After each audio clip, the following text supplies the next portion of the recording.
भतीजे कितना बड़ा परिवार है।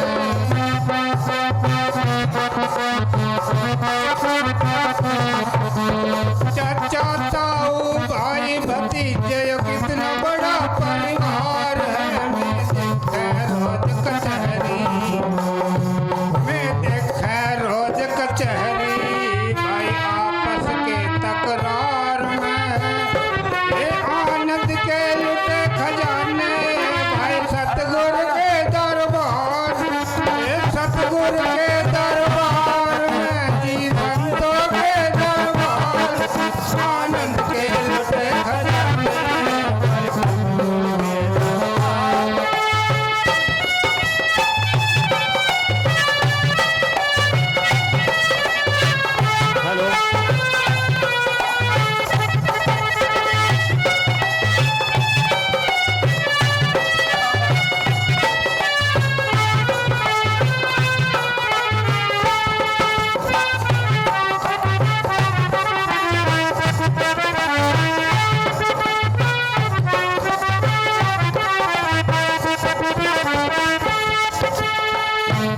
धन में सुख ढूंढन वालों तुम धन वालों से पूछ लो।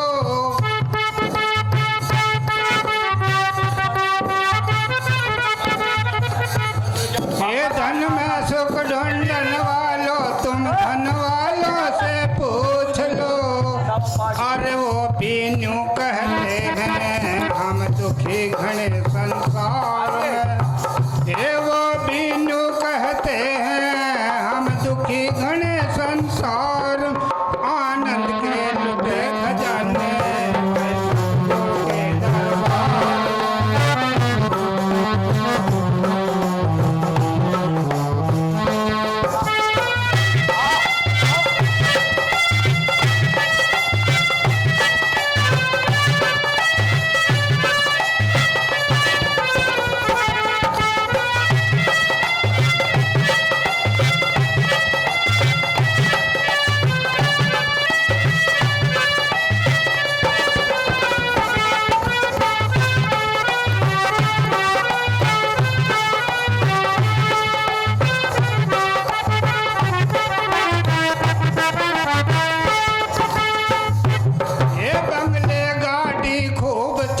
भाई कमी नहीं घर बार में।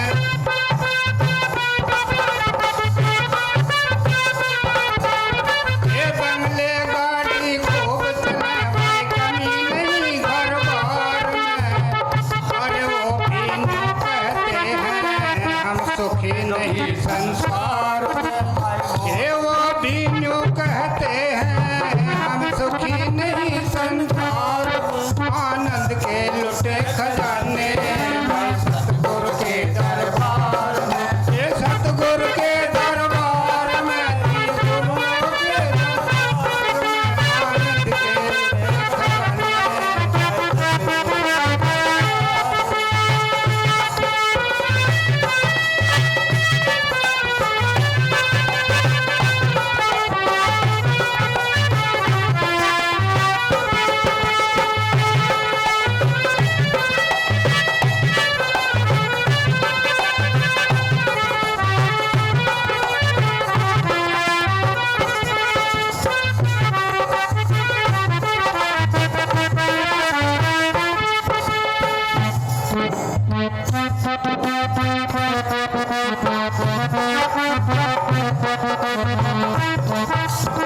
ये ना सुख बन में जाय करे ना सुख गृहस्थी पाए के।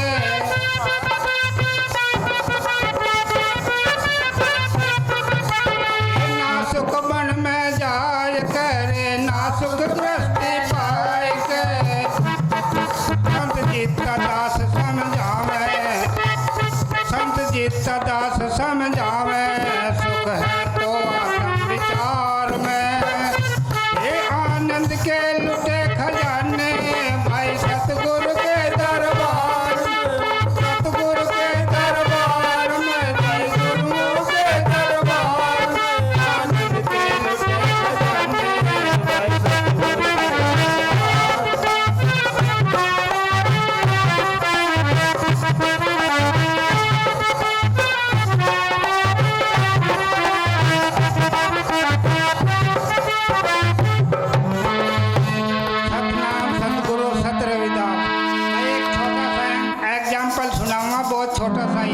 टाइम नहीं लूँगा। हाँ सुनाओ जी। किसी गांव में एक चित्रकार रहता था भाई, उसे अपनी चित्रकारी पे बहुत ही घमंड तो मैं कहता नहीं, पर बहुत ही टैलेंटेड था। वो बहुत होशियार था, अपने काम में पूरा पारंगत था। तो उसके 4 लड़के थे, तो अपने काम में वो किसी लड़के की मदद नहीं लेता था, सारा काम अपने आप ही करता था। और जी उसकी चित्रकारी, उसकी कलाकारी इतनी नामी थी कि देश विदेश में और पूरे उस इलाके में तो था ही नामी। और जी घर का खर्चा भी बहुत अच्छी तरह चल रहा था। तो एक दिन उसके सामने से एक ब्राह्मण पंडित जी चला जा रहा था। तो पंडित जी नज़र पड़ गया उसकी चित्रकार की। तो पंडित जी को उसने बुलाया, पंडित जी आप कहाँ जाया करो, मुझे भी बता दो, आप रोज़ की रोज़ जाओ, कहाँ जाओ? अगर महाराज जी मैं तो भगवान जी के पास जाया करूँ।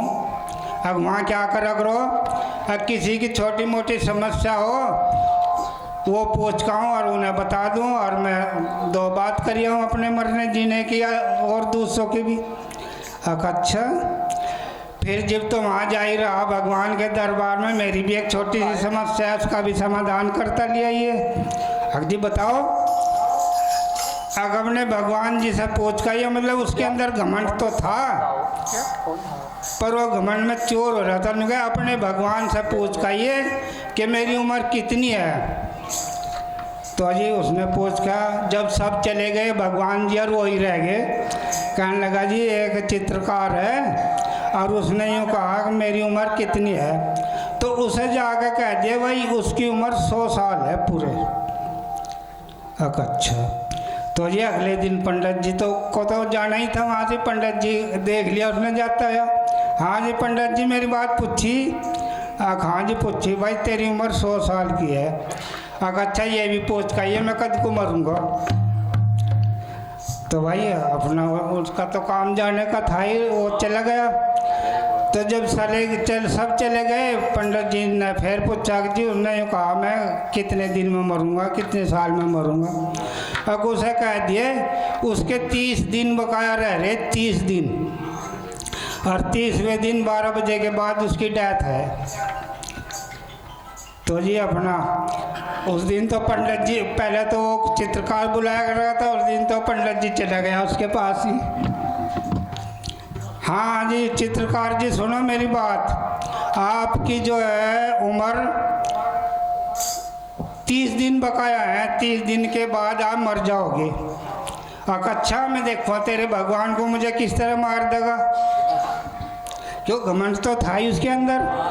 तो जी उसने इतनी मेहनत करी कि अपनी 30 मूर्तियाँ बना दी, बिल्कुल सेम वही कि वही, कोई माड़ा सा भी फर्क नहीं आया। तो जी वो दिन भी आना ही था, 30 मूर्ति उनने बिल्कुल एक सार ऐसी अपने में, उसमें कोई फर्क नहीं छोड़ा उसने। तो जी जब वो दिन आया तो उसने धर्मराज ने अपने राजदूत भेजे, भाई जाओ फलाने आदमी को ले आओ पकड़ के, उसका टाइम पूरा हो गया। तो जी जब वो दूत आए तो वो 30 के बीच में वो भी खड़ा हो गया। अब जब ले जाना तो उन्हें एकता में 31 हो गए।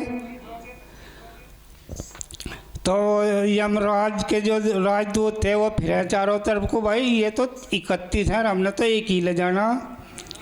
तो जब वो हार गए, थक गए, बहुत ही बेचैन हो गए, तो वो वापस चले गए धर्मराज के पास। धर्मराज को जाकर कहा हाँ भाई लाए नहीं, अब महाराज जी हमारी समझ में नहीं, वहाँ सौदा आया और आप ही चले जाओ। तो जी फिर उसने अपने पर्सनल असिस्टेंट को भेजा जो उसका पीए था, भाई जाओ, अब अगर कोई ऑफिशिएट अफसर ना हो तो उसके बदले में पीए तो काम कर दे, फुल पावर हो से भी।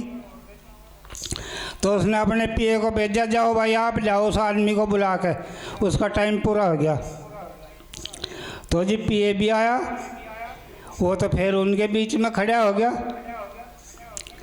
तो भाई पीए भी चारों तरफ को चक्कर काटता फिरे, उसकी भी राज समझ में नहीं आया कि उसे तो एक ही ले जाना था और वो 31 हैं। तो भी हार कर झक मार कर बेचैन होकर वापस चला गया। और धर्मराज तो बोला महाराज जी हमारी समझ में नहीं वहाँ से कहानी आती और आप ही जाओ, अगर तुझे मैंने पिए अपना किस वास्ते बनाए रखा, तेरे में इतना भी टैलेंट नहीं है, इतनी भी बुद्धिमत्ता नहीं तेरे अंदर। अगर ना महाराज जी हमारी बुद्धिमत्ता सब फेल होगी। आका अच्छा भाई बैठो तब मैं जा रहा। तो जी धर्मराज जी खुद चल के आए। तो धर्मराज ने देखा भाई हाँ भाई चित्रकार तो वाकई बहुत ही होशियार है। तो जी उसने खूब मक्खन लगाया, बहुत बड़ा कलाकार है, बहुत अच्छा ये है वो है, खूब मक्खन लगाया चित्रकार को। पर मक्खन लगा कर बोला भाई काम तो बहुत बढ़िया कर रखा, पर एक कमी छोड़ दी चित्रकार ने। वो जो असली था वो कूद गया। जी कौन सी? अगी आई तो बोलो सतगुरु महाराज की।